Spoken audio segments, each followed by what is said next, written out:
বলেন তো মাঠটা কত বড় হবে? সব মাখলুকাত ওই মাঠে একত্রিত হওয়ার পর আব্দুল্লাহ ইবনে আব্বাস বলে সুম্মা তানশাক্কুস সামাউদ দুনিয়া, প্রথম আকাশটা ফেটে যাবে। ফায়ানজিলু আহলুহা, প্রথম আকাশ থেকে দলে দলে ফেরেশতা ওই মাটির চতুর্দিকে আইসা নামবে, দাঁড়াবে প্রথম আকাশ থেকে। এবার প্রশ্ন, হুজুর প্রথম আকাশ থেকে কি পরিমাণ ফেরেশতা আসবে? আব্দুল্লাহ ইবনে আব্বাস বলে পৃথিবীর শুরু থেকে কিয়ামত পর্যন্ত সব মানুষের সংখ্যা যত, সব জিন্নাতের সংখ্যা যত, সব পিপিলিকার সংখ্যা যত, সব মাখলুকাতের সংখ্যা সমষ্টিগত যত, এর চাইতে কোটি কোটি কোটি কোটি কোটি কোটি গুণ বেশি ফেরেশতা শুধু প্রথম আকাশ থেকে নামবে। সুবহানাল্লাহ। সমস্ত মাখলুকাতের সংখ্যা যত, এর চাইতে কোটি কোটি গুণ বেশি ফেরেশতা প্রথম আকাশ থেকে নামবে। আমাদের সকলের প্রিয় ব্যক্তিত্ব হযরতুল আল্লাম মুফতি আরিফ বিন হাবিব হাফিজাহুল্লাহ হযরত গুরুত্বপূর্ণ বিষয়ে খুবই গুরুত্বপূর্ণ আলোচনা করেছেন। আল্লাহ তাআলা হযরতের আলোচনার উপরও আমাদেরকে আমল করার তৌফিক দান করেন। হযরতের পরে আমি আপনাদের সামনে বসে কুরআনুল কারীমের সূরাতুল ফুরকানের একখানা আয়াতে কারীমা আল্লাহ তাআলার দয়া, আল্লাহর অনুগ্রহে আমার তিলাওয়াত করার সৌভাগ্য হয়েছে। এই আয়াতে কারীমাকে সামনে রেখে সংক্ষিপ্ত সময়ে কোরআন ও হাদিসের আলোকে গুরুত্বপূর্ণ একটি বিষয় কিছু কথা বলার আশা রাখি। ওয়ামা তৌফিকি ইল্লা বিল্লাহ। আল্লাহ তাআলা বলনে ওয়ালা, শ্রবণ করনে ওয়ালা উভয়কে আমল ইখলাসের সাথে বলার, শ্রবণ করার তৌফিক দান করেন, আমিন। মেরে ভাই, আমার তিলাওয়াতকৃত আয়াতের তরজমা হলো, আল্লাহ রাব্বুল আলামিন বলেন আল্লাহর রাসূল হাসরের ময়দানে আল্লাহকে বলবে, কি বলবে? ইয়া রাব, হে আমার প্রতিপালক, আমার সম্প্রদায় কোরআনকে ছেড়ে দিয়েছে। বলেন নাউজুবিল্লাহ। রাসূল বলবে, আল্লাহ আমার সম্প্রদায় কোরআন ছেড়ে দিয়েছে। দু চারটা আয়াতের মতো এটার একটা তরজমা মনে করলে আমাদের ভুল হবে। এটা শুধু তরজমা নয়, পৃথিবী বিখ্যাত আলেম আল্লামা মুহাম্মদ ইবনে আহমদ আদ-দাওসরি তার বিখ্যাত কিতাব হাজরুল কোরআন, ওই কিতাবের মধ্যে তিনি লেখেন এই আয়াতটি হলো হাসরের ময়দানের সবচাইতে বড় ভয়ঙ্কর মামলা। নাউজুবিল্লাহ বলেন। এটা হলো মামলা। রাসূল যে বলবেন আল্লাহ আমার উম্মত কোরআন ছেড়ে দিয়েছে, এটা শুধু তরজমা নয়, এটি হলো একটি মামলা। হাসরের ময়দানে আল্লাহ রাব্বুল আলামিন যত বিচার করবেন, যত মামলা আল্লাহর আদালতে দায়ের করা হবে, সবগুলো মামলার তুলনায় নবীজির এই বক্তব্য আল্লাহ আমার উম্মত কোরআন ছেড়ে দিয়েছে, এটা হবে সবচেয়ে ভয়ঙ্কর মামলা। এই মামলাটি কখন করা হবে? উপমহাদেশের যুগশ্রেষ্ঠ আলেম ছিলেন আল্লামা সাইয়্যিদ আহমদ পালনপুরি নব্বরাল্লাহু মারকাদা। ওনার একটা কিতাব আছে, তাফসীরের কিতাব, নাম হিদায়াতুল কোরআন। ওই কিতাবের মধ্যে হযরত লেখেন এই মামলাটি রাসূল মানে আল্লাহর রাসূল এই বিচারটা নবী আল্লাহর কাছে কখন দিবে? বলে হাসরের ময়দানের তিনটা ভয়ঙ্কর চিত্র হবে। রাসূলের এই মামলাটি হবে তৃতীয় ভয়ঙ্কর চিত্র। এর আগে হাসরের ময়দানে আল্লাহ দুইটা ভয়ঙ্কর চিত্রের বিকাশ ঘটাবেন। সেটি কি? এক নাম্বার, আল্লামা সাইয়্যিদ আহমদ পালনপুরি নব্বরাল্লাহু মারকাদা তিনি লেখেন, বিসমিল্লাহির রহমানির রহিম, ওয়া ইয়াওমা তাশাক্কাকুস সামাউ বিল গামাম ওয়া নুজ্জিলাল মালাইকাতু তানজিলা। আল্লাহ রাব্বুল আলামিন বলে, সেদিনের কথা স্মরণ করো যেদিন আকাশটা ফেটে যাবে, দলে দলে ফেরেশতা অবতীর্ণ হবে। হুজুর, এইটা আবার ভয়ঙ্কর চিত্র কেমন হইল? আকাশ ফাটবে, ফেরেশতা আসবে। এই আয়াতের ব্যাখ্যায় তাফসীর ইবনে কাসীরের মধ্যে রাইসুল মুফাসসিরিন হযরত আব্দুল্লাহ ইবনে আব্বাস রাদিয়াল্লাহু তাআলা আনহুমা বলেন, চিত্রটা কেমন হবে তিনি বলেন, ইয়াজমাউল্লাহুল খালকা ফি সাঈদিন ওয়াহিদ মিনাল জিন্নি ওয়াল ইনসি ওয়াত তুয়ুরি ওয়াস সিবা। রাইসুল মুফাসসিরিন হযরত আব্দুল্লাহ ইবনে আব্বাস রাদিয়াল্লাহু তাআলা আনহুমা বলেন, হাসরের ময়দানটা কায়েম হওয়ার পূর্বে চিত্রটা হবে এমন, আল্লাহ তাআলা একটা মাঠে পৃথিবীর শুরু থেকে কিয়ামত পর্যন্ত যত মাখলুকাত সৃষ্টি করেছেন সব মাখলুকাতকে ওই মাঠে একত্রিত করবেন। সুবহানাল্লাহ বলেন। সবাইকে একত্রিত করবেন, যত মানুষ, যত জিন, যত মাখলুকাত সব ওই মাঠে একত্রিত। বলেন তো মাঠটা কত বড় হবে? সব মাখলুকাত ওই মাঠে একত্রিত হওয়ার পর আব্দুল্লাহ ইবনে আব্বাস বলে, সুম্মা তানশাক্কুস সামাউদ দুনিয়া, প্রথম আকাশটা ফেটে যাবে, ফায়ানজিলু আহলুহা, প্রথম আকাশ থেকে দলে দলে ফেরেশতা ওই মাটির চতুর্দিকে আইসা নামবে, দাঁড়াবে প্রথম আকাশ থেকে। এবার প্রশ্ন, হুজুর প্রথম আকাশ থেকে কি পরিমাণ ফেরেশতা আসবে? আব্দুল্লাহ ইবনে আব্বাস বলে, পৃথিবীর শুরু থেকে কিয়ামত পর্যন্ত সব মানুষের সংখ্যা যত, সব জিন্নাতের সংখ্যা যত, সব পিপিলিকার সংখ্যা যত, সব মাখলুকাতের সংখ্যা সমষ্টিগত যত, এর চাইতে কোটি কোটি কোটি কোটি কোটি কোটি গুণ বেশি ফেরেশতা শুধু প্রথম আকাশ থেকে নামবে। সুবহানাল্লাহ। সমস্ত মাখলুকাতের সংখ্যা যত, এর চাইতে কোটি কোটি গুণ বেশি ফেরেশতা প্রথম আকাশ থেকে নামবে। ফায়ানজিলু আহলুহা ওয়া হুম আকসার মিন জামিইল খালাইক, ইনারা আয়েশা সমস্ত মাখলুকাতের পিছনে ঘেরাও করে দাঁড়াবে, ফোর্স বাহিনী হয়ে দাঁড়াবে।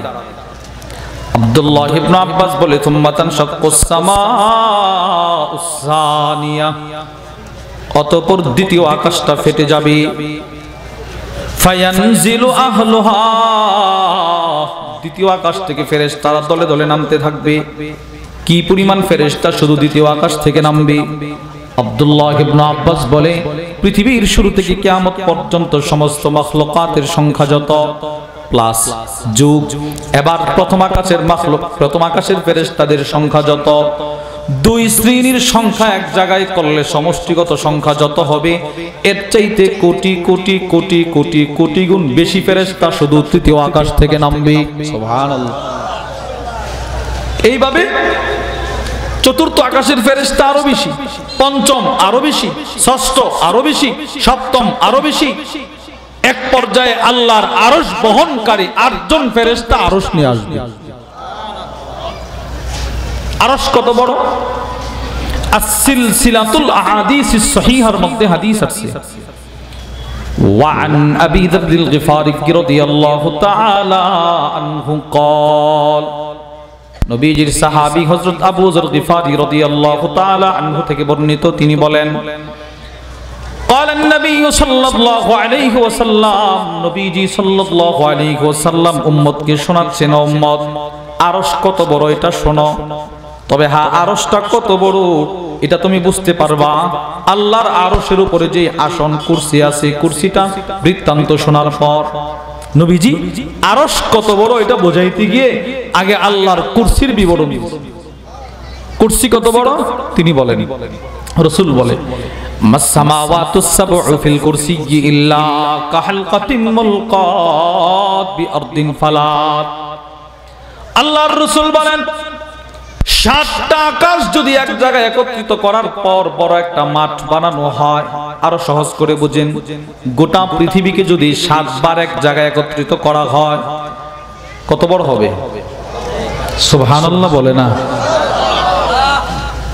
7টা আকাশ বড় মাঠ বানাইলেন, আকাশ দিয়ে জমিন দিয়ে, বিশাল মাঠের মাঝখানে যদি একটা কলমের বিন্দু দেওয়া হয়, আর এই অক্ষর লিখতে গিয়ে আমরা ফোঁটা দেই না, ফোঁটা। বাংলা অক্ষর বলেন, আরবি অক্ষর বলেন, বা লেখলে নিচে একটা ফোঁটা দেওয়া লাগে, এইরকম রাসূল বলেন। মনে করেন একটা সরিষার দানাই, আল্লাহর রাসূল বলেন গোটা মাঠটার মাঝখানে সরিষার দানাটা রেখে দিলে মাঠের তুলনায় সরিষার দানাটা যত ছোট, আল্লাহর কুরসির ভেতরে 7 আকাশ 7 জমিন ওই সরিষার দানার চাইতেও ছোট। সুবহানাল্লাহ। তাহলে এবার কুরসিটা কত বড় হবে? বিশাল মাঠ, এর তুলনা হলো কুরসি, আর 7 আকাশ 7 জমিনের তুলনা একটা সরিষার দানা। অতঃপর রাসূলুল্লাহ সাল্লাল্লাহু আলাইহি ওয়াসাল্লাম বলেন ওয়া ফাদলুল আরশি আলাল কুরসি কাফাদলি তিলকাল ফালাত আলা তিলকাল হালকা। নবীজি সাল্লাল্লাহু আলাইহি ওয়াসাল্লাম ইরশাদ করেন, এবার শোনো, ওই কুরসির তুলনায় আরশটা কত বড়। গোটা পৃথিবীকে একটা মাঠ বানাও, মাঠের মাঝখানে যদি একটা সরিষার দানাকে 100 ভাগে ভাগ করা হয়, একটা সরিষার দানা যদি 100 ভাগে ভাগ করার পর 100 ভাগের 1 ভাগটা যত বড়, গোটা মাঠের তুলনায় এত বিশাল কুরসি আরশের উপর এর চাইতে ছোট। সুবহানাল্লাহ বলেন। এই আরশ বহন করে 8 জন ফেরেশতা আসবে। ইনারা কত বড়? আবু দাউদ শরীফের বর্ণনা, ওয়া আন জাবির ইবনে আব্দুল্লাহ রাদিয়াল্লাহু তাআলা আনহুমা ক্বাল, হযরত জাবির ইবনে আব্দুল্লাহ রাদিয়াল্লাহু তাআলা আনহুমা থেকে বর্ণিত, তিনি বলেন قال النبي صلى الله عليه وسلم, নবীজি সাল্লাল্লাহু আলাইহি ওয়াসাল্লাম ইরশাদ করে, উদিনা লি আন উহাদ্দিসা আন মালাকিন মিন মালাইকাতিল্লাহি মিন হামালাতিল আরশ। আল্লাহর রাসূল বলেন আরশ বহনকারী এক একজন ফেরেশতার বর্ণনা দেওয়ার অনুমতি আল্লাহ দিয়েছেন। এক একজন ফেরেশতা কত বড় শোনো, ইন্নামা বাইনা শাহমাতি উযনি ইলা আতিকি মাসিরাতু 700 আম। আল্লাহর রাসূল বলেন একজন আরশ বহনকারী ফেরেশতার কানের লতি থেকে এই জায়গার দূরত্ব আমাদের 4 আঙ্গুল, আর আরশ বহনকারী একজন ফেরেশতার এখান থেকে এখানের দূরত্ব 700 বছরের রাস্তা। সুবহানাল্লাহ, 700 বছরের রাস্তা। ইনারা আরশ নিয়ে আসবে। এই আরশ বহনকারী 8 জন ফেরেশতা যারা আছেন, ইনাদের চতুর্পাশে কি পরিমাণ ফেরেশতা থাকবে? রাইসুল মুফাসসিরিন হযরত আব্দুল্লাহ ইবনে আব্বাস রাদিয়াল্লাহু তাআলা আনহুমা থেকে বর্ণিত, তিনি বলেন 7 আকাশের সমস্ত ফেরেশতার সংখ্যা যত, পৃথিবীর শুরু থেকে কিয়ামত পর্যন্ত সমস্ত মাখলুকাতের সংখ্যা যত, এই 2 শ্রেণীর সংখ্যা এক জায়গায় করলে সমষ্টিগত সংখ্যা যত হবে, এর চাইতে কোটি কোটি গুণ বেশি ফেরেশতা শুধু আল্লাহর আরশের চতুর্পাশে আছে। ইনারা নামবেন। এবার আপনি বলেন, আপনার পিছনে প্রথম আকাশ ফেরেশতাদের বাউন্ডারি, এরপরে এইভাবে 7 আকাশ, এরপরে আরশ বহনকারী ফেরেশতারা ঘেরাও করে দাঁড়াবে। আমার অবস্থাটা কি হবে বলেন? ডান দিকে দৌড় দিবেন ফেরেশতা, বাম দিকে দৌড় দিবেন এও ফেরেশতা, সামনে যাবেন এও ফেরেশতা, পিছনে যাবেন এও ফেরেশতা। এটা হবে ভয়ঙ্কর চিত্র। এই চিত্রটা দেখার পর মানুষ এতটাই ভীত সন্ত্রস্ত হবে, আল্লামা সাইয়্যিদ আহমদ পালনপুরি নব্বরাল্লাহু মারকাদা হযরত লেখেন, সাথে সাথে এবার কিয়ামতের দ্বিতীয় ভয়ঙ্কর চিত্রটা শুরু হবে। সেটি কি? ويوم يعض الظالم على يديه يقول يا ليتني اتخذت مع الرسول سبيلا। মানুষগুলো বলবে, হাই দুনিয়াতে করলামটা কি, আজকে তো বাঁচার কোনো উপায় নাই। পৃথিবীর সমস্ত জালেম, পৃথিবীর সমস্ত অপরাধী ওই দিন ভয়ে নিজেরা নিজেদের হাতে কামড়া খাইতে থাকবে। কি করলাম, এইভাবে খাইতে থাকবে। ওই সময় সমস্ত মানুষের অন্তরে একটাই ভরসা থাকবে, একটাই আকাঙ্ক্ষা থাকবে, আশা থাকবে। সেটি কি? যে আজকে এই কঠিন মুসিবত থেকে কেউ বাঁচানোর সাহস নাই। যিনি পারবেন তিনি হলেন মুহাম্মাদুর রাসূলুল্লাহ সাল্লাল্লাহু আলাইহি ওয়াসাল্লাম। রাসূল ছাড়া পৃথিবীর আর কোনো মানুষের শক্তি নাই আজকের কঠিন মুসিবত থেকে বাঁচানো। রাসূল মাকামে মাহমুদের সিজদা দিয়ে পড়ে থাকবেন। সমস্ত অপরাধীদের অন্তরে নবীজির সুপারিশের কামনা থাকবে। যে সময় আপনার আমার কোনো শেষ ঠিকানা নাই রাসূল ছাড়া, ওই সময় নবীজি আসবে, এসে আল্লাহর আরশের সামনে দাঁড়ায়া বলবে, আল্লাহর আদালতের সামনে দাঁড়ায়া বলবে, ইয়া রব ইন্না কওমি ইত্তাখাযু হাযাল কুরআন মাহজুরা। আল্লাহ, আমার এই উম্মত কোরআন ছেড়ে দিয়েছিল, আজকে হাত কামড়ায়া খায়, ভয়ে কাঁপতেছে। আল্লাহ, আপনি কাহ্হার থাকেন, আপনি গফফার হয়েন না, সবগুলোরে গ্রেফতার করেন, জাহান্নামে নিক্ষেপ করেন। আপনি বলেন ওই সময় আপনার অবস্থা আর আমার অবস্থা কি হবে বলেন? যিনি আমার শেষ ঠিকানা, যিনি আমাকে সুপারিশ করবেন, উনি যদি আমার বিরুদ্ধে এসে আল্লাহ এর ধরেন, সে কোরআন ছেড়ে দিছে, বলেন আমার কোন উপায় আছে? বলেন, কথা বলেন, কোন উপায় আছে? আল্লাহর রাসূলই মামলাটা করবেন। আল্লাহ, আমার সম্প্রদায় কোরআন ছেড়ে দিয়েছে। এবার আসেন দ্বিতীয় পয়েন্ট। এই যে মামলাটা করবেন, কোরআন ছেড়ে দিয়েছে, কোরআন ছেড়ে দেওয়ার কি অর্থ? শাইখুল ইসলাম সানি ইমামে রব্বানি আল্লামা ইমাম ইবনুল কাইয়িম আল জাওজিয়া রাহিমাহুল্লাহ তার বিখ্যাত কিতাবের নাম আল ফাওয়াইদ। ওই কিতাবের মধ্যে হযরত লিখেছেন কোরআন ছেড়ে দেওয়ার অনেকগুলো অর্থ, কোরআন ছেড়ে দেওয়ার অনেকগুলো অর্থ। এর ভিতর এক নাম্বার তিনি বলেন, রাসূল বলবে, আল্লাহ, আমার এই উম্মত কোরআন ছেড়ে দিয়েছে মানে এরা কোরআনের প্রতি কি আনে নাই? ঈমান আনে নাই। বলেন কি আনে নাই? সবাই বলেন কি আনে নাই?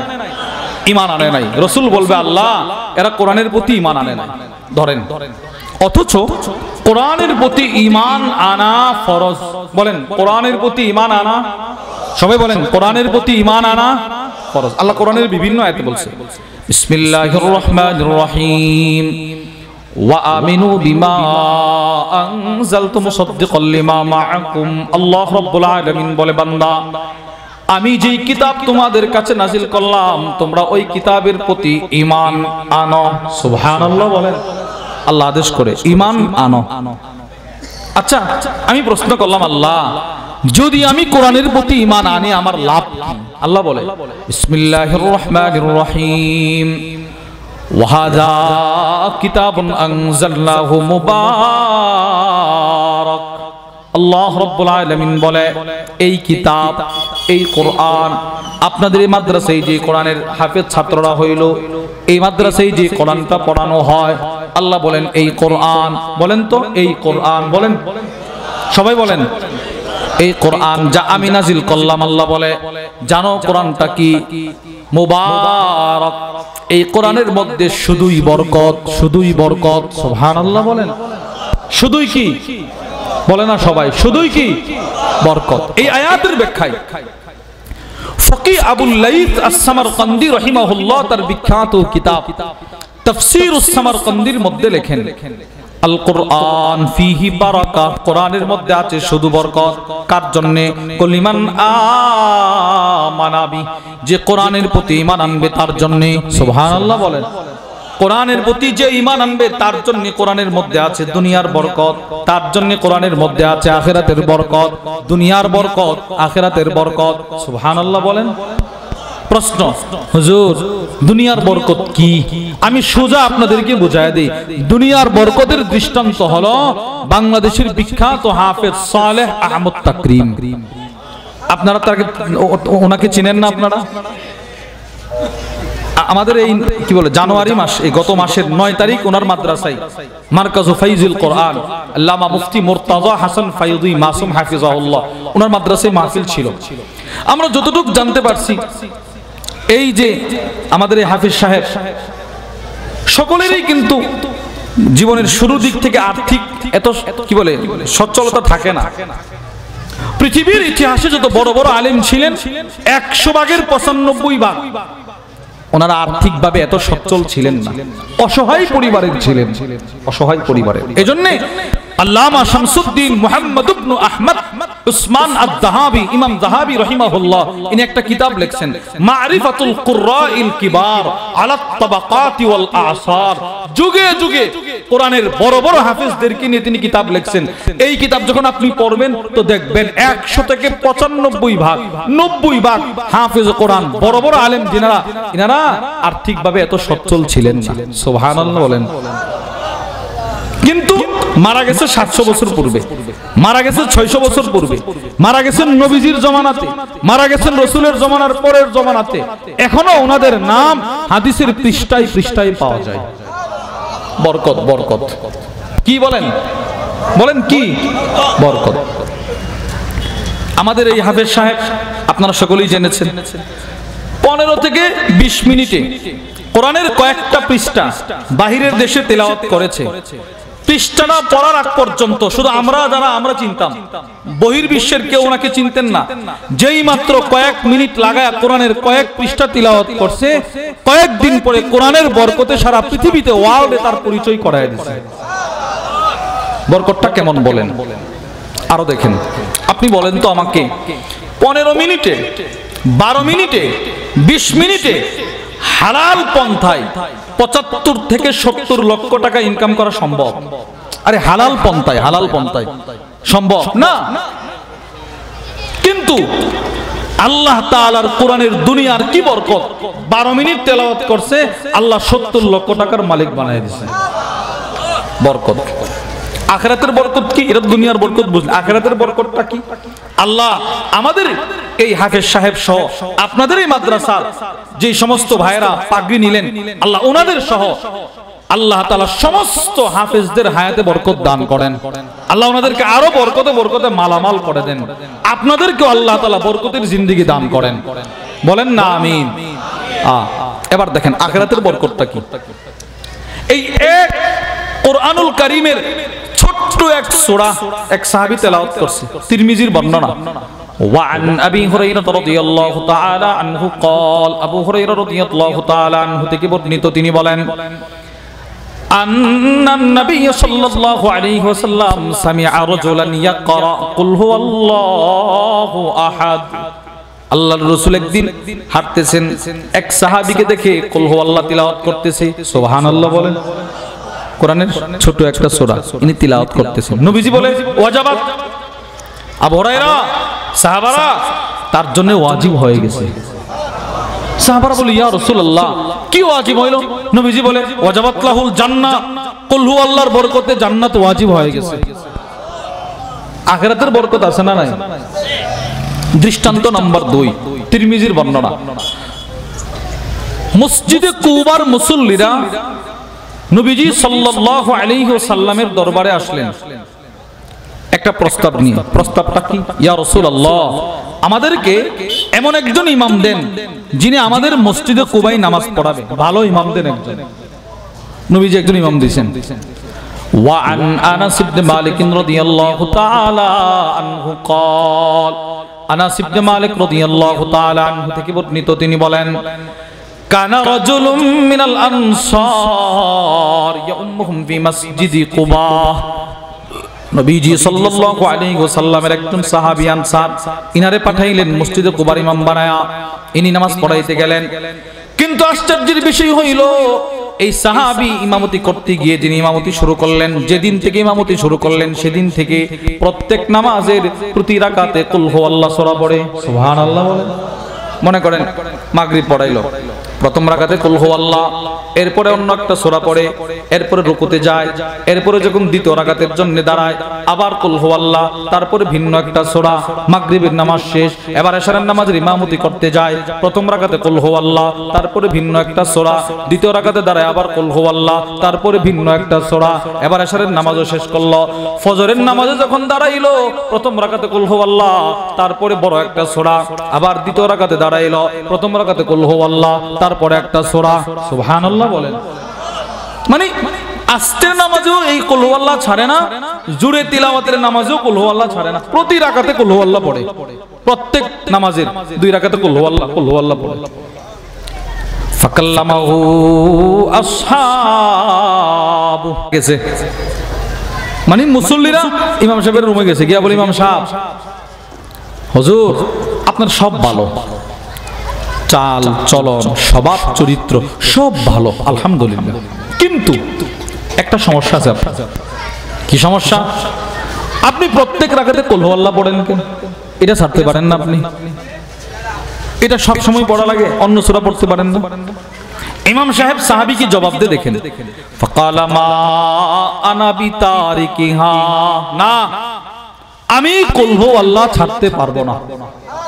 সুবহানাল্লাহ বলেন না, কি বলছে বলেন, আমি কুল হু আল্লাহ ছাড়তে পারবো না। এখন কি বলে দেখেন, ইন আহবাবতুম আন উম্মাকুম, আমি সারা জীবন কুল হু আল্লাহ দিয়েই নামাজ পড়াবো, যদি তোমাদের পছন্দ হয় আমাকে রাখতে পারো, ইমামতি করব। ওয়া ইন কারিহতুম তারাকতুকুম, আমি কুল হু আল্লাহ ছাড়বো না, কুল হু আল্লাহ দিয়েই নামাজ পড়াবো। যদি তোমাদের কাছে খারাপ লাগে আমাকে বলতে পারো, সরি আমি ইমামতি ছাড়তে পারি, কুল হু আল্লাহ ছাড়বো না। সুবহানাল্লাহ, আমি ইমামতি ছেড়ে দেব, কুল হু আল্লাহ ছাড়ুন না। আচ্ছা আপনারা বলেন তো, আজীব মানুষ না? আরে বুঝেন, আজীব মানুষ না? ইমামতি ছাড়তে রাজি, কুল হু আল্লাহ ছাড়বে না। কিন্তু ওনার যে সমস্ত মুসল্লিরা ছিলেন ওনারা সকলেই এই বিষয়ে একমত, আন্নাহু মিন আফদালিহিম, এই ইমাম এই এলাকায় সবচেয়ে বড় বুজুর্গ। ওয়া কারিহু আইয়া উম্মাকুম গায়রু, ইনি ছাড়া অন্য কেউ নামাজ পড়া ইমামতি করো এরা ওনারা চান না, ওনারা এটা চান না। ইনি ছাড়া অন্য কেউ ইমামতি করো কেউ চায় না, এটা না, ইমামতি আপনি করবেন, আপনি ভালো মানুষ। একটা সমস্যা আপনার, কুল হু আল্লাহ ছাড়তে হবে। ইনি বলে না আমি কুল হু আল্লাহ ছাড়বো না। ঠিক আছে, নামাজ চলতেছে, নামাজ পড়তেছে, চলতেছে, পড়তেছে, কোনো ঝগড়া নাই। আনাস ইবনে মালিক বলে, ফালাম্মা আতাহুমুন নবী সাল্লাল্লাহু আলাইহি ওয়াসাল্লাম ফাআখবারুহুল খাবার, নবীজি সাল্লাল্লাহু আলাইহি ওয়াসাল্লাম কয়েকদিন পর এই মসজিদে আসলেন। ইমাম যে পাঠাইলেন, ইমামের কি অবস্থা, রিপোর্ট তার ভালো না খারাপ জানার জন্য রাসূল এই মসজিদে আসলেন। সব মুসল্লিরা নবীজির কাছে গিয়ে বলে, ইয়া রাসূলুল্লাহ কানা ইয়াসনাউ যালিকা ফি কুল্লি রাকাআ, এই সাহাবী অনেক ভালো, ইমাম অনেক ভালো, স্বভাব তার ভালো, চরিত্র তার ভালো, আমল তার ভালো, কিন্তু তার একটা সমস্যা। কি সমস্যা? প্রত্যেক রাকাতে খালি কুল হু আল্লাহ পড়ে। আমরা বলছি আমাদেরকে কি জবাব দিয়ে জানেন? বলে কি জবাব? কুল হু আল্লাহ ছাড়বে না, ইমামতি ছেড়ে দিবে। আপনি একটু আয়না বলে দেন না। রাসূলুল্লাহ সাল্লাল্লাহু আলাইহি সাল্লাম ডাকলেন, এদিকে আসো। কি কি হলো তোমার? মা ইয়ামনাউকা আন তাফআলা মা ইয়ামুরুকা বিহি আসহাবুক, এই বেটা তোমাকে তোমার মুসল্লিরা যে বিষয়টা কানে দেওয়ার জন্য চেষ্টা করতেছে, তুমি কেন সেই বিষয়টা কানে নাও না? তুমি কেন এদের কথাটা শোনো না? ওয়া মা ইয়াহমিলুকা আলা লুজুমি হাদিহিস সূরা, কেন রে তুমি প্রত্যেক রাকাতে, প্রত্যেক নামাজের প্রত্যেক রাকাতে, প্রথম দুই রাকাতে কেন তুমি কুল হু আল্লাহ পড়ো? কোন জিনিসটা তোমাকে এত কুল হু আল্লাহ সূরা নামাজে পড়তে উদ্বুদ্ধ করে আমাকে বলো। এবার সাহাবী আল্লাহর রাসূলকে বলতে লাগলেন, ইয়া রাসূলুল্লাহ ইন্নী উহিব্বুহা, আমি না এই কুল হু আল্লাহ সূরাটাকে বড় ভালোবাসি। সুবহানাল্লাহ বলেন। কেন ভালোবাসো? ওগো নবীজি, এই সূরার ভিতরে আমার আল্লাহর বংশের পরিচয়। সুবহানাল্লাহ বলেন। এই সূরার ভিতরে আমার আল্লাহর পরিচয়, এই সূরার ভিতরে আমার আল্লাহর ছেলে মেয়ে আছে না নাই তার জবাব। এই সূরাটা আপনি রাসূলের পক্ষ থেকে কাফেরদের দাঁত ভাঙা জবাব। সুবহানাল্লাহ বলেন। এই জন্য আমার মনটা চা যোহরেও এই সূরা পড়ি, আসরেও এই সূরা পড়ি, মাগরিবেও এই সূরা পড়ি, এশায়ও এই সূরা পড়ি, ফজরেও এই সূরা পড়ি, যেহেতু এই সূরার মধ্যে আমার আল্লাহর ওয়াহদানিয়তের বর্ণনা, আমার আল্লাহর জাত ও সিফতের বর্ণনা, এই জন্য এই সূরাটা পড়ি। এবার আল্লাহর রাসূল বলতে লাগলেন, সাহাবীরে হুব্বুকা ইয়াহা আদখালাকাল জান্নাহ, এই একটা ছোট্ট সূরা সূরাতুল ইখলাসের ভালোবাসা তোকে আল্লাহর জান্নাতে ঢুকায়া দিল। সুবহানাল্লাহ। দেখেন ছোট্ট একটা সূরার বরকত সাহাবীকে রাসূল জান্নাতের সার্টিফিকেট দিয়ে দিয়েছে। তাহলে এবার কি বুঝলেন? কোরআনের মধ্যে দুনিয়ার বরকত আছে না নাই? বলেন আছে না নাই? এবার আখিরাতের বরকতও আছে না নাই? আছে। সুতরাং যেই জিনিসটার প্রতি ঈমান আনা আবশ্যক, যেই জিনিসটার ভিতরে শুধুই বরকত, ওই জিনিস ছেড়ে দিলে শাস্তিও বেশি। নাউজুবিল্লাহ বলেন। বলেন শাস্তিও কি? সবাই বলেন না, শাস্তি কি? দেখেন কি শাস্তি। সূরাতুত তাহা আল্লাহ বলে, বিসমিল্লাহির রহমানির রহিম, ওয়ামান আ'রাদা আন যিকরি ফাইন্না লাহু মাঈশাতান দানকা।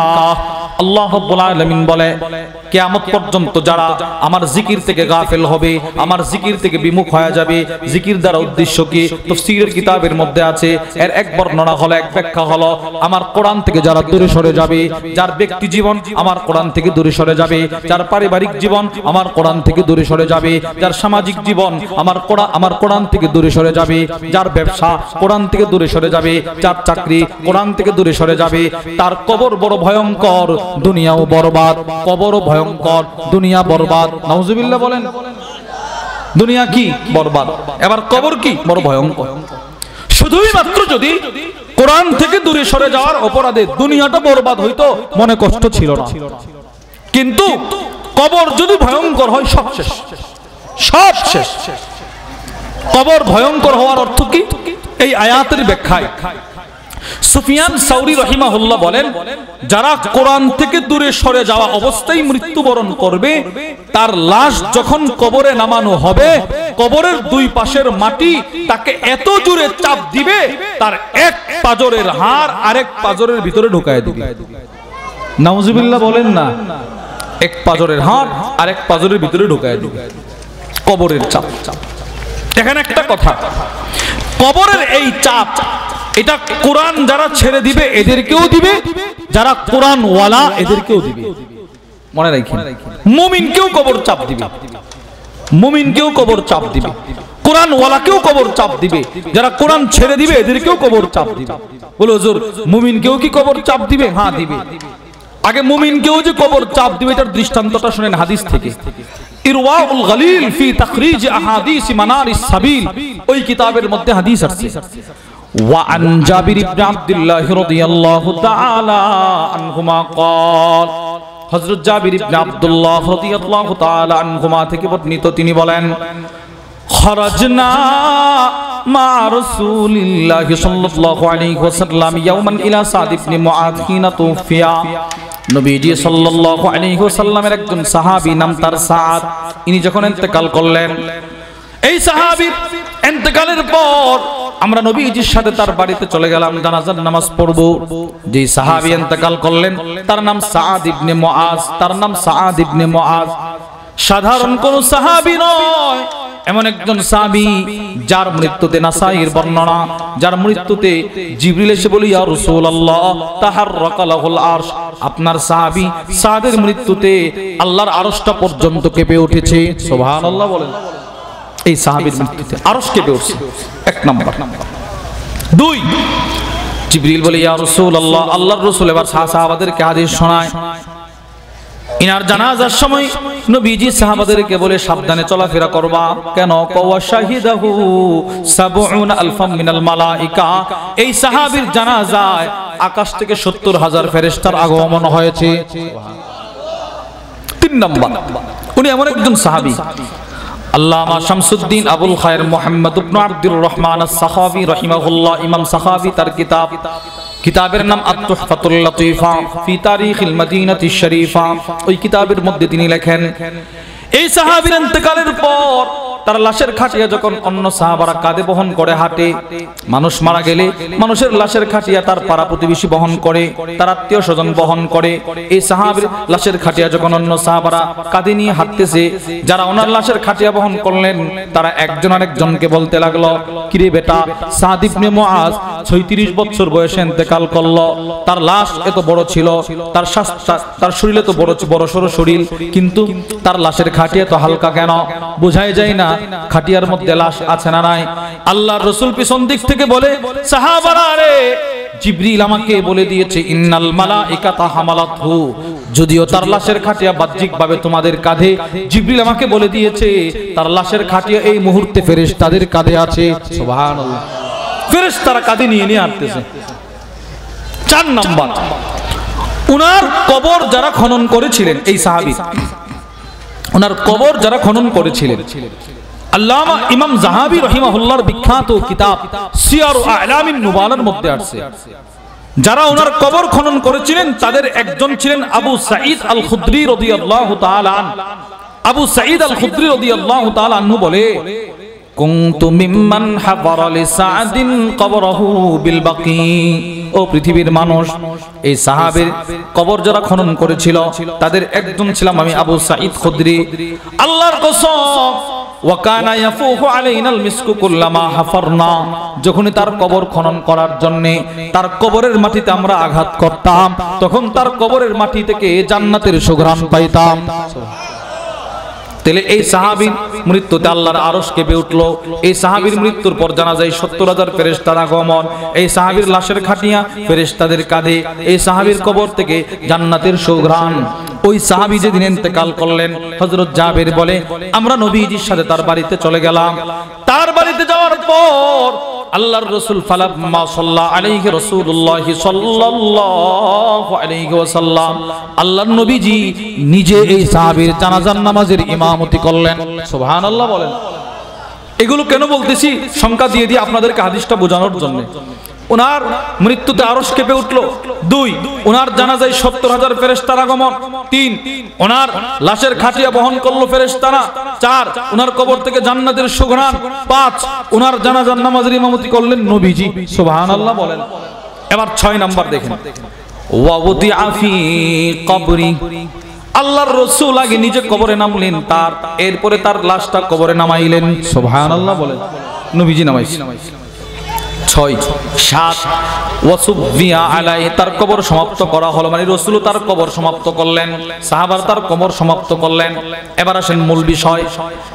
হযরত জাবির বললেন, যেই মাত্র আল্লাহর রাসূল তার লাশের কবর সমাপ্ত করলেন, এই সাহাবীর কবর সমাপ্ত করার পর সাব্বাহা রাসূলুল্লাহ সাল্লাল্লাহু আলাইহি ওয়াসাল্লাম ফাসাব্বাহনা তাওয়িলা, নবীজি তার কবরের সামনে দাঁড়ায়া জোরে জোরে পড়তে লাগলেন, সুবহানাল্লাহ সুবহানাল্লাহ সুবহানাল্লাহ সুবহানাল্লাহ সুবহানাল্লাহ সুবহানাল্লাহ সুবহানাল্লাহ। এই তাসবিহগুলো আল্লাহর রাসূল খুব জোরে জোরে পড়তে লাগলেন। সাহাবারা বললেন, আমরাও নবীজির সাথে তাসবিহগুলো জোরে জোরে পড়তে লাগলাম। সুম্মা কাব্বারা রাসূলুল্লাহ, অতঃপর নবীজি আল্লাহু আকবার জোরে জোরে পড়তে লাগলেন। ফাকাব্বারনা তাওয়িলা, আমরাও জোরে জোরে আল্লাহু আকবার পড়তে লাগলাম। ফাকিলা ইয়া রাসূলুল্লাহ, এক সাহাবী রাসূলকে প্রশ্ন করলেন, ওগো আল্লাহর রাসূল, লিমা সাব্বাহতা সুম্মা কাব্বারতা, নবী গো ইতিপূর্বে আপনার সাথে কত সাহাবীর কবর সমাপ্ত করলাম, কোন সাহাবীর কবরের সামনে দাঁড়ায়া এত জোরে জোরে তাসবিহ পড়তে দেখি নাই, এত জোরে জোরে তাকবীর পড়তে দেখি নাই, আজকে কেন পড়লেন? আল্লাহর রাসূল বলে, সাহাবারা রে, তার লাশটা যখন কবরে নামায়া আমি তার কবর থেকে উঠে গেলাম, জিবরিল এসে আমাকে বলতে লাগলেন, ইয়া রাসূলুল্লাহ, এই সাহাবীর জন্য তাড়াতাড়ি ইস্তিগফার করেন, এই সাহাবীর জন্য তাড়াতাড়ি তাসবিহ পড়েন। কেন রে জিবরিল, কেন? ওগো নবীজি, তার লাশটা কবরে নামানোর পর কবরের দুই পাশের মাটি তাকে চাপ দেওয়ার জন্য অগ্রসর হচ্ছে। আল্লাহর রাসূল বলেন, আমি যেই মাত্র তাসবিহ পড়লাম, হাত্তা ফাররাজাহুল্লাহু আন, আল্লাহ আমার তাসবিহর বরকতে তার কবরটা আবার প্রশস্ত করে দিয়েছে। সুবহানাল্লাহ। তাহলে এই হাদিস থেকে আপনারা কি বুঝলেন?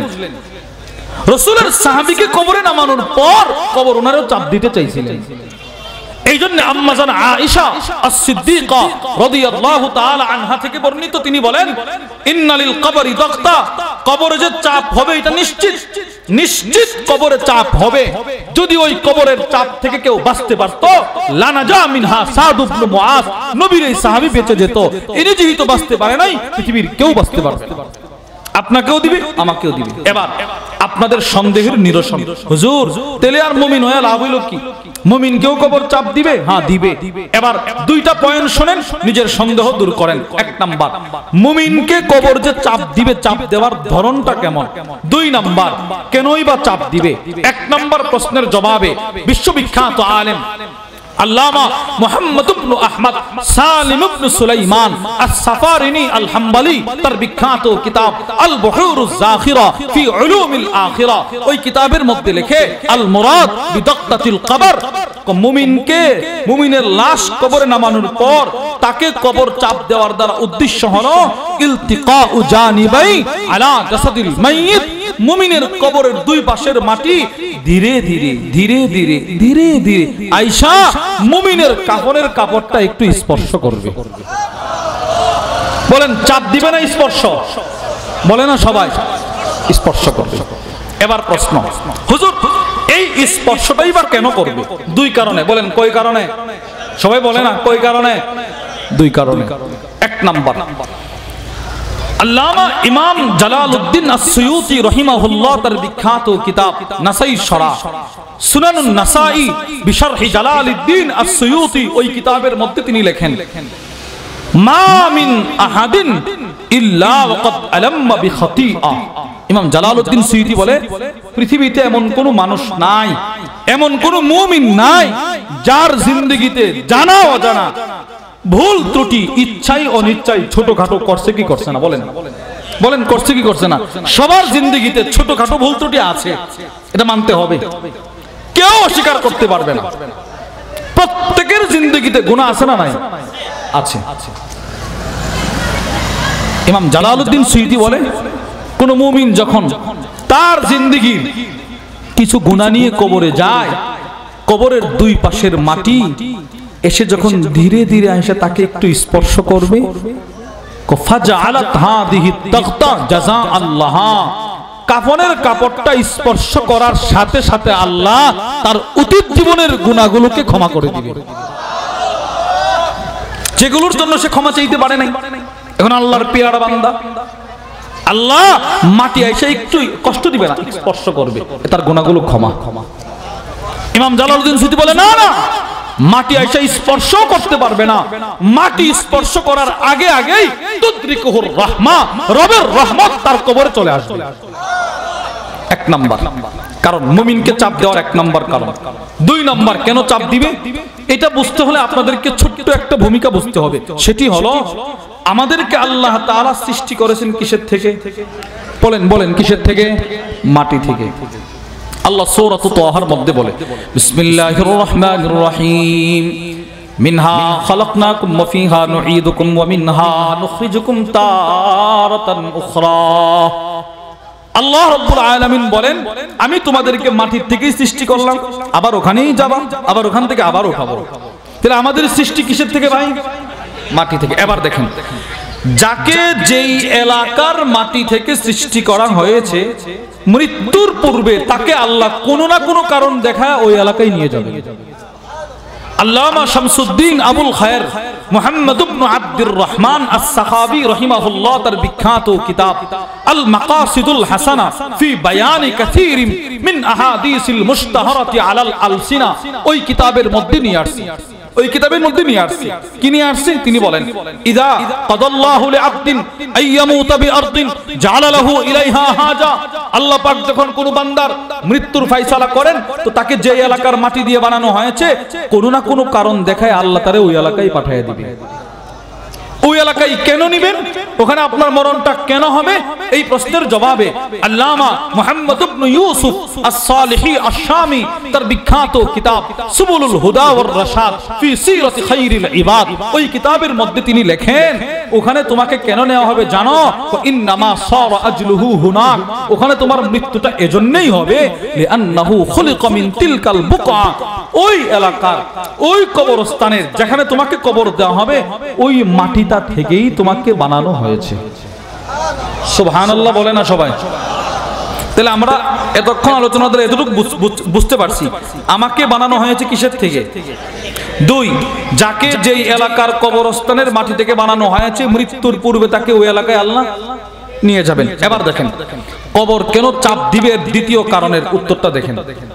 ইমাম জালালউদ্দিন সুয়ুতি রাহিমাহুল্লাহ তার কিতাব বুশরাল কাঈদ বিলিকাইল হাবিব, ওই কিতাবের মধ্যে লেখে, যেহেতু আপনাকে বানানো হয়েছে মাটির থেকে, কোটি কোটি কোটি কোটি কোটি বছর পূর্বে আল্লাহ আপনার মাটিটা আপনার কবর থেকে পৃথক করে নিয়ে গিয়েছিলেন আলমে আরওয়াহ, দিলেন ফিকে রূহ, ওখানে আপনি থাকলেন কোটি কোটি বছর।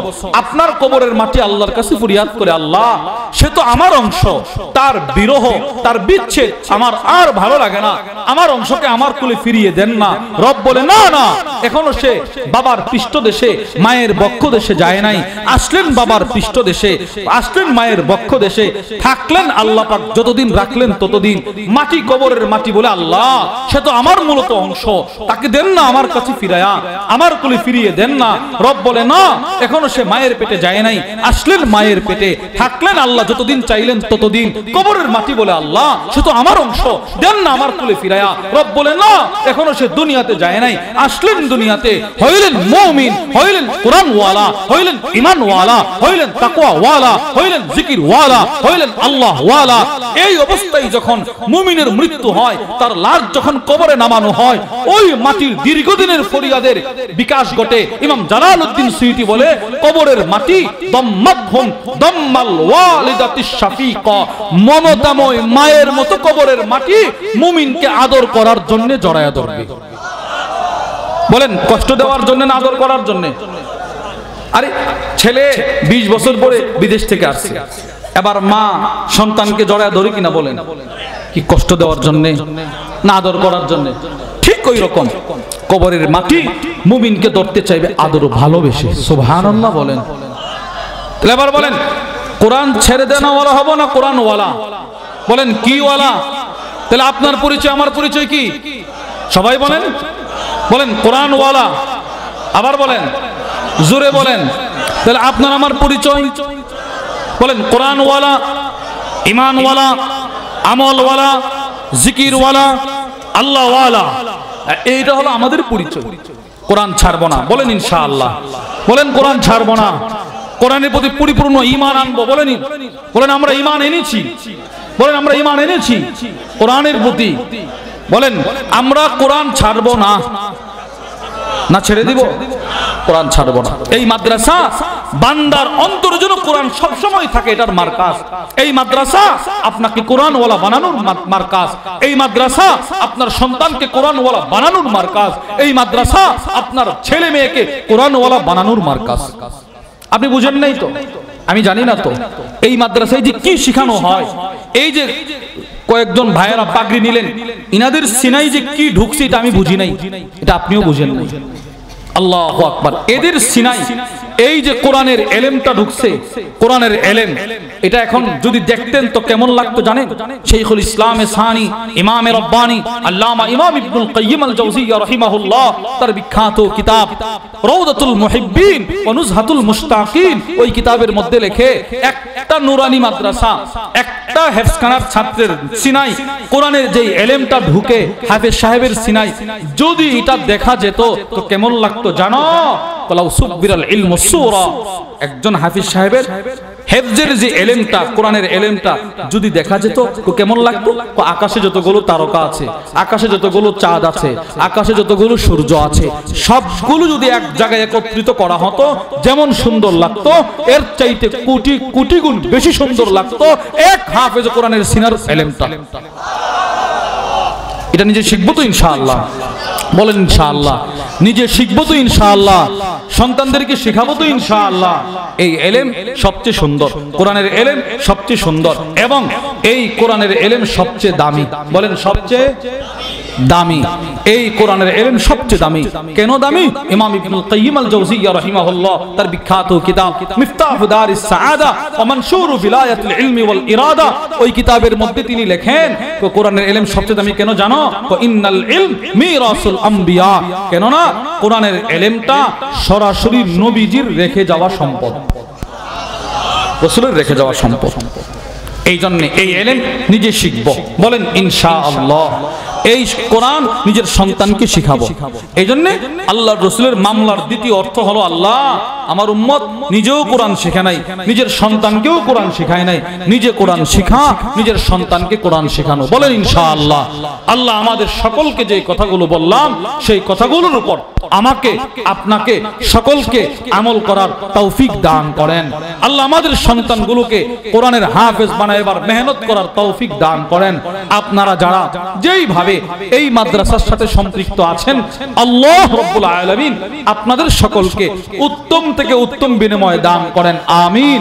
আল্লাহ তাআলা এই মাদ্রাসাকে কবুল করেন, এই মাদ্রাসাকে আমাদের সকলের নাজাতের ওসিলা বানায় দেন। জোরে বলেন আমিন। এলাকাবাসীর নাজাতের ওসিলা বানায় দেন। এলাকার চতুর্দিকে যত কবরস্থান আছে আল্লাহ রাব্বুল আলামিন প্রত্যেক কবরস্থানের প্রতিটা মাইয়িতের নাজাতের ওসিলা বানায় দেন আল্লাহ তাআলা। এই মাদ্রাসার যে ছাত্র ভাইয়েরা আজকে পাগড়ি নিলেন ওনাদেরকেও আমাদের সকলের নাজাতের ওসিলা বানায় দেন, আমিন। এই বলেই আমি আমার আলোচনার ইতি টানলাম। আমাদের জিন্দেগির মূল টার্গেট হবে আমি কোরআনওয়ালা। বলেন ইনশাআল্লাহ। কি ওয়ালা? বলেন কি ওয়ালা? হ্যাঁ, সবাই যে কোরআনওয়ালা অর্থ এটা না যে আপনি হাফেজ হতে হবে, আলেম হতে হবে, না। সবাই হাফেজ হতে পারবে না, সবাই আলেম হতে পারবে না, কিন্তু সবাই কোরআনওয়ালা হতে পারবে। কোরআনওয়ালাদের সাথে থাকা, কোরআনের সাথে থাকা, মাদ্রাসার সাথে থাকা, ইলমের সাথে থাকা, এইগুলোর সাথে থাকলেই আপনি কোরআনওয়ালা। বাদ বাকি কোরআন শিখবেন, কোরআন শেখার চেষ্টা করবেন। জিন্দেগিতে সব শিখলেন, সব শিখলেন, কিন্তু কোরআন শিখতে পারলেন না, আপনার চাইতে হতভাগা আর কেউ নাই। আল্লাহর দেওয়া ঠোঁট দিয়ে, আল্লাহর দেওয়া জিহ্বা দিয়া, আল্লাহর দেওয়া বাক শক্তি দিয়া কত কিছু শিখলেন, কোরআন তেলাওয়াতটা শিখতে পারলেন না। এই যে শিখা, সামনে রমাদানুল মুবারক, কোরআন তেলাওয়াতের মাস, রমজান আসার আগে আগে কোরআন শিখার মেহনত শুরু করে দেওয়া। আল্লাহ আমাদের সকলকে কোরআনওয়ালা হয় কবর পথের পথিক হওয়ার তৌফিক দান করুন, আমিন। সুবহান রাব্বিকা রাব্বিল ইজ্জাতি আম্মা ইয়াসিফুন ওয়া সালামুন আলাল মুরসালিন ওয়ালহামদুলিল্লাহি রাব্বিল আলামিন। মেহমান আছেন যে মেহমান নাই জি, দুরূদ শরীফ পড়েন। আল্লাহুম্মা সাল্লি আলা মুহাম্মাদিন ওয়া আলা আলি মুহাম্মাদ কামা সাল্লাইতা আলা ইব্রাহিম ওয়া আলা আলি ইব্রাহিম ইন্নাকা হামিদুম মাজিদ। اللهم بارك على محمد وعلى آل محمد كما باركت على إبراهيم وعلى آل إبراهيم إنك حميد مجيد. الحمد لله رب العالمين والصلاة والسلام على أشرف الأنبياء والمرسلين وعلى آله وأصحابه أجمعين.